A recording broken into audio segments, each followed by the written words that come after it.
মিজান আবার আসবে, বিজয়ীর বেশে আসবে। মিজানুর রহমান আজহারী চলে গেছে, চলে যায়নি, তাকে চলে যাওয়ার জন্য বাধ্য করা হয়েছে। একটা মাহফিলে 10 লাখ 15 লাখ লোক হওয়া, এটা দুনিয়ার কোনো রাষ্ট্রপ্রধানের ইতিহাসেও নেই, ঠিক কিনা বলুন? আজকে তাকে এই দেশে থাকতে দেওয়া হয়নি। সোজা কথা, সংক্ষিপ্ত কথা, চূড়ান্ত কথা, শেষ কথা, মিজান আবার আসবে, বিজয়ীর বেশে আসবে।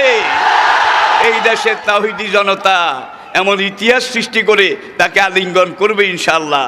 সেই সমাবেশই দূরে নয়।